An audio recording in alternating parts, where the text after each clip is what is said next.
Hey guys, Ben here. So, over the course of recording episodes, as I'm sure you've noticed from prior episodes, Kirk and I tend to kind of meander around, sometimes circling around the topic and sometimes just wandering off completely off topic. I'm making an effort to chop some of that down a little bit and remove some of the more irrelevant digressions, just out of respect for your time, trying to keep us a little more on point. That said, a lot of times those digressions are the genesis of new episodes or are just little interesting pieces on their own.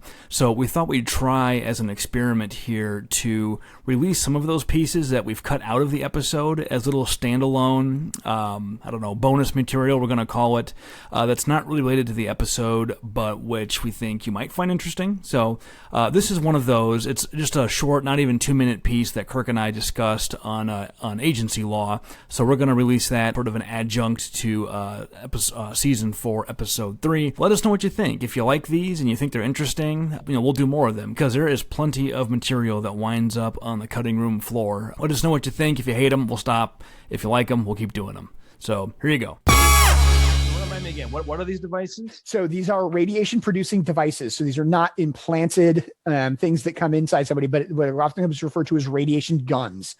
So the idea, if you have linear accelerators. So if you actually have, this is for medicine. So the idea is if you have skin cancer, they would put a device next to you, which produces radiation, which would bombard the skin cancer from external to your body. Internal to your body, it's FDA. Everything internal to your body is FDA. That becomes very easy. External to your body, who regulates these devices? Is it the FDA, which regulates medical treatments, or is it the NRC that regulates nuclear products generally? They regulate, for example, nuclear power plants. So I'm going to say that it's both. I'm going to say that the construction and the safety features of the devices itself fall under the Department of Energy, and that the therapeutic use of it falls under the FDA. It actually primarily fell under the NRC. The FDA had very little impact in conjunction with it. And actually the purpose of my paper was to say that was kind of alarming, actually.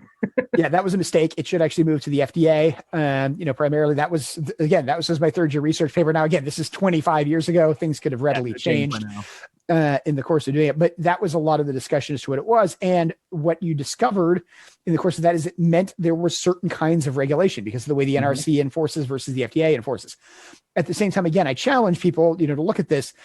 If we go back specifically to when this was 1999, 1998, how many of you would have been able to tell me in 1998 who regulated a radiation gun?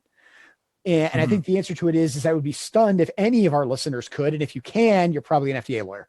And it would surprise me if you had an FDA lawyer, on our board or anything like that, because when I started the paper, I didn't know the answer.